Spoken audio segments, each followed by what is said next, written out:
Welcome back again to my YouTube channel. Bali, share namin sa inyo paano kami nag-apply ng aming PGWP. PGWP pala ni Marvin. Ako naman yung working permit ko extension. Bali, naka-mic tayo ngayon. Nakita na kasi namin yung mic para medyo malakas dahil si Marvin ang magpapaliwanag ngayon. Hindi lang maganda yung audio. Siguro. Pero ganyan. malakas lang. Malakas naman siya, guys. Kasi kailangan may nakalagay pa siya dito eh. Kaso wala kami nun. So, may sinulat na si Marvin ng mga requirements na kailangan pag-apply ng PGWP. Bali, pang single, tapos meron din ng pang couple, yan. Kasi couple kami ni Marvin. Kasi madami may message sa amin, tapos nagko-comment na gawa daw kami ng vlog paano mag-apply ng PGWP kasi balak nga daw nilang DIY para nga mas makamura. Ang laking mura talaga kapag nag-DIY ka, kung kaya mo naman, diba? Pero syempre madami na din naman talaga nagdi-DIY, guys, kasi sabi nga nila madali lang ba, be? Madali pero matrabaho. Pero at least nakasave ka ng pera, di ba? Thousands of dollars din yun. Yeah, thousand talaga. Ang gugugulin mo lang dun, wala pa isang araw. Mas laking tipid kaya nun. Compared sa magpapakonsultan ka na Oo. Kasi nung una, balak talaga namin magkukonsultant na lang kami ni Marvin kasi nga natatakot kami na baka hindi ma-approve or kulangin kami sa mga requirements kasi hindi nga namin alam. Tapos, ayun, meron akong kasama dati sa trabaho na nag-apply ng PGWP nitong last December. Tapos, na-approve sila after 1 month mahigit. Sabi niya sa akin, huwag na kayong mag-consultant kasi magastos. Sabing ganon. Kasi kami nag-DIY lang. Tapos yun, may iba kaming kilala. Yun, nag-consultant nga sila. Mahal. Pero, ayun nga, nakaya namang mag-DIY kasi madami naman talaga nagdi-DIY kasi sayang nga talaga, guys. So, yun, naisipan namin mag-DIY na lang kasi meron din kakilala si Marvin na nasa ibang lugar ng Canada, nag-apply din. Nag-apply din ng PGWP. Kaya, ayun, nag-decide na kami DIY na lang, tapos nagpa-assist lang kami kung anong mga kailangan. Tapos, dun sa group ng Pinoy student, international student dito sa Canada, kasali ako dun. Nagsisearch din ako dahil may mga pinopost din sila dun. Tapos, meron kasing kailangan pa na letter. Letter yun be? Parang letter kung bakit ka kailangang i-approve ng Canada sa extension mo. So, i-share din ni Marvin yun kung paano niya pinaliwanag yung namin, extension. Pero ngayon, kaka-apply lang kasi namin last week. Last week lang kasi nakuha ni Marvin yung, transcript ba? Last week ba yan? Last week na.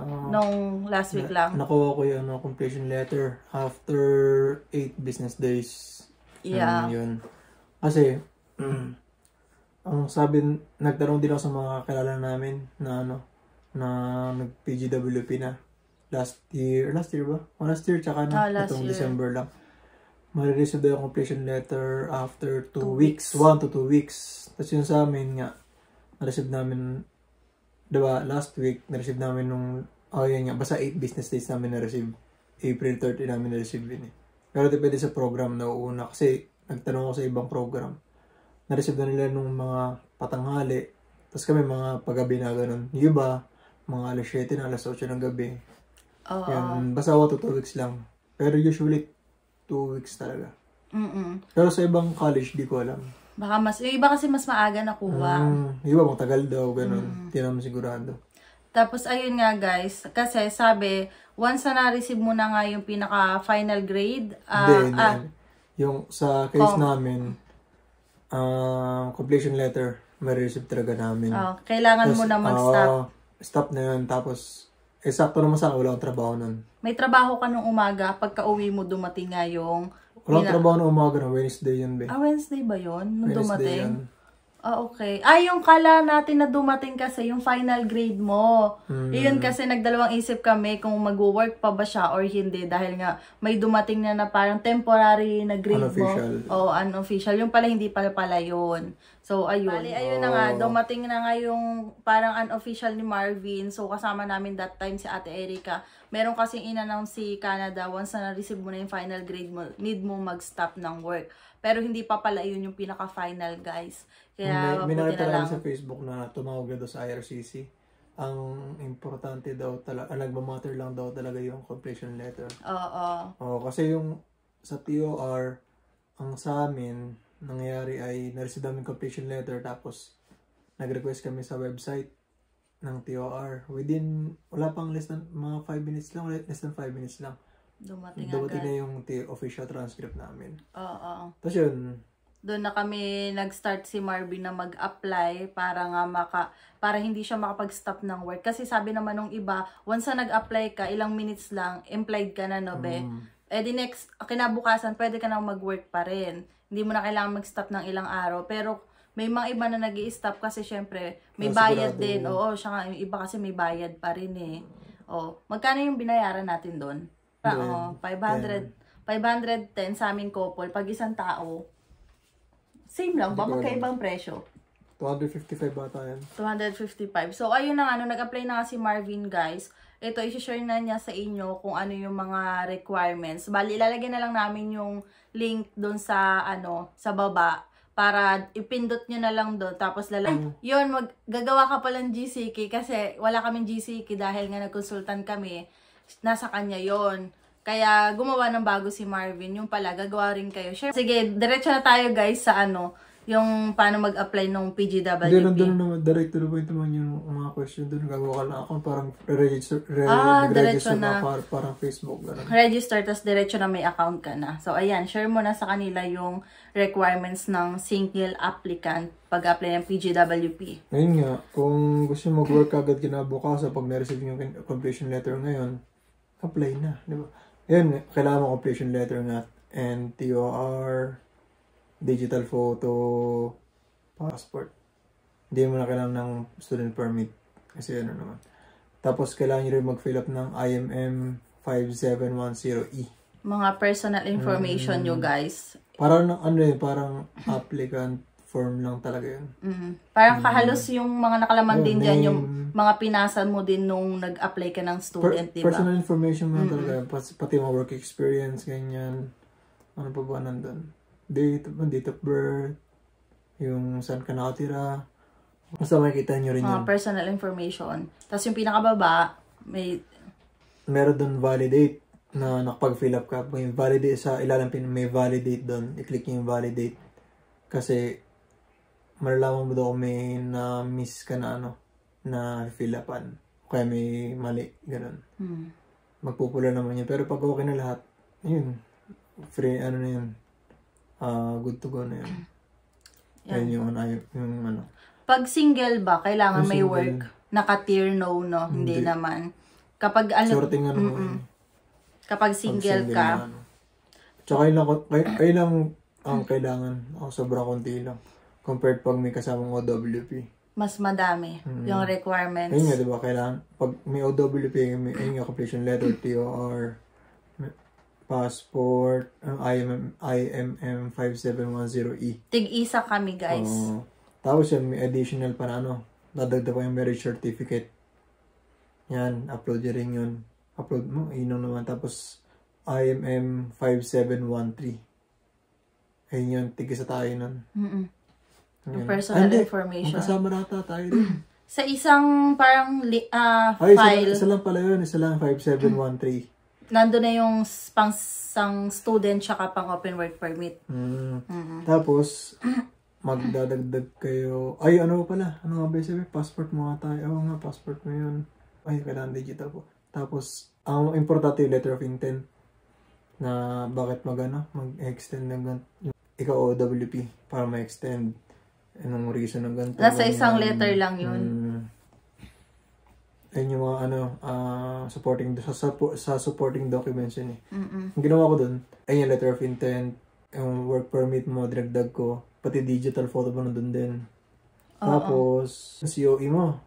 COE. Certificate of Employment ko dun sa company ko, guys. Pay stub mo rin. Yan, supporting details under ng pangalan mo. Open work permit. Tapos yung sa akin naman, yun, COE, yung job offer, yung pay stub, tsaka job offer. Job offer, COE. Yeah. Ganun. Ayun lang. Tapos, ayun, nakapagod lang mag-fill up. kasi siya lahat. Tapos, ayun nga guys, kasi may nag-ask din sa amin kung kailangan daw ng proof of fund kapag mag-a-apply ng PGWP. Bali, hindi naman po, di ba? Hindi naman kami naglagay. Para lang yun sa pag-apply ng PR. Tapos, guys, yung ano naman namin, bali may nag-ask din kung kailangan ba naka Tier 03 yung aking student para ma-approve up ko. Pero kalimitan daw kasi talaga ganyan. Pero may mga iba na na-approve naman yung kanilang extension kahit walang trabaho yung partner mo or hindi siya naka-tier. Kasi meron akong dati kong ka-OJT dun sa hotel na pinagtatrabahuhan ko. Nasa Alberta naman sila. Yung misis niya na student, naka-tier 4, tapos yung lalaki naka-tier 5, na-approve sila. Siguro dahil... Alberta naman kasi yun. Oo, pero depende. Pero sabi naman ng iba, dun daw din sa, siguro sa, intent. Dun sa, yun, pag... Yung i-request mo kung, di ba ipapaliwanag mo dun, bakit kailangan kanilang bigyan ng 3 years extension. Siyempre, kailangan makukonvince mo talaga sila doon. Papaliwanag mo ng maayos.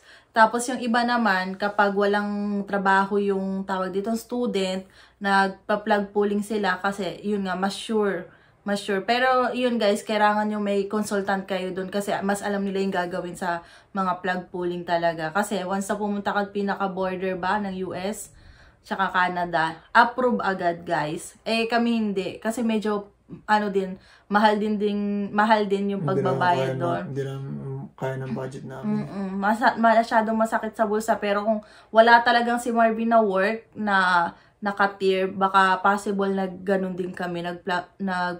Plug pooling din kami. Pero, yun nga, kaya si Marvin din nagstay din ng matagal sa Team Hortons para nga hindi naman ma-refuse yung extension ko. Kasi, syempre, naninigurado na rin kami na kailangan naka-tier si Marvin para sure na anong tawag doon? Ma-approve yung visa ko, guys. Kaya, ayun, bale, nasabi na rin namin kung magkano yung binayaran namin. Mas malaking tipid kasi talaga pag magdi-DIY kayo. Madami namang nagpo-post sa mga group ng international student. Meron na din sa mga YouTube channel kung paano mag-apply ng PGWP. Pero, nanood lang din ako nun eh. Nanood din ako galing guide. May mga guide kami, tapos may mga nakuha kami yung letter of letter of intent, may nakuha ako sa group, tapos nag-send din yung kakilala ko para mayroon kami pagbasehan ng paggagawa namin noon. So, ayun guys, bale, mabilis lang naman siya, lang talaga, mabilis lang mag-apply. Parang kumbaga madali lang pala mag-apply. Tiyagaan lang talaga sa pagta-type kasi madami ka talagang ita-type, guys. Pero, yun nga, kagandahan, mas makakamura ka. Sobrang laking tipid. Kasi, yung iba talaga umaabot talaga ng 1,000 to 2,500. Talagang masakit sa bulsa yun. 'Di ba? Kaya, ayun, nag-decide na talaga kaming mag-DIY na lang na kaya naman, ayun, sana, kaya naman ni Marvin. So, ayun, bali, maghintay na lang kami na ma-approve. Sana hindi, pag-apply niya, meron kayong ma-receive na para implied status. Hindi mo naka-indicate doon na implied status ka, pero parang letter na rin yun eh. May email na dadating. Sa GCQ account yun. Tapos, after 1 day, after 24 hours nga tayo, 24 hours nga sabi nga ni ate, na makaka-receive kayo ng temporary work permit. Ayun ang pwede mo ibigay sa employer. Ganun. Gano'ng katagal nga bago ma-approve? 1 to 2 months ba? Or 3 months? Ganun. Dapat makapag-apply agad kayo, guys. Huwag nyong hayaan ma-expired yung visa nyo dahil may iba na hindi agad nag-a-apply na expired yung visa nila. So, nawawalan sila ng status dito sa Canada. Mangyari, mag-apply muna sila ng tourist visa habang nag-a-apply sila ng extension nila. Kasi may iba naman na nare-refuse. Once na na-refuse ka, need mo talagang mag-stop ng work. Tapos mag-a-apply ka ng bago. Yung iba pag na-refuse na sila, kukuha na sila ng consultant. Kasi syempre nakapag-try na sila nung una. Pero yung iba, nagtatry pa rin mag-DIY. Nag-a-ask pa rin sila dun sa mga ibang international student kung ano yung ginawa nila para ma-approve. Kasi sa group naman, may sumasagot naman doon na naka-experience ng yung mga refuse. Kaya, madami guys sa group talaga. If may mga tanong kayo sa pag-apply ng tourist visa, ng PGWP, pag-apply ng permanent resident, nandun lang dun sa GC na international student dito sa Canada. Sobrang helpful talaga nung group na yun kasi nandun na lahat. Minsan nga isi-search mo na lang dun sa search bar nila kung ano yung hinahanap mo. Halimbawa, requirements for PGWP, requirements for applying tourist visa, requirements for applying international student, nandun lahat guys. Ayaw nga pala yung IMM form 5710 pati 5713. Doon yun na makikita sa ano yun eh. Sa DCK. Doon na mismo sa pag-apply ng PGWP? Kasi, bago ka mapunta doon sa link na yun, dami pa sasagutan din. Oo, dami pa yun. Apply to Canada. Ganito. Basta sobrang dami pa. Bago ako makarating doon sa pag-upload ng files. If may mga tanong kayo guys, comment na lang kayo dun sa ano namin, dito sa vlog namin, tapos magre-reply na lang kami kung ano yung mga maitulong namin dun sa mga itatanong nyo. Sana alam ni Marvin yan. Hindi, tsaka marami rin naman sa YouTube din ano. Oo. Kasi sa mga YouTube din, kung mag-search kayo ng mga pag-apply ng PGWP. Reference na lang kayo.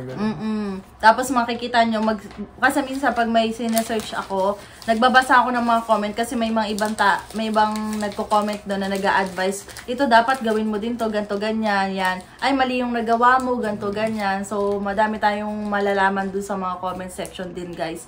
Mga international student din yung mga nagko-comment doon.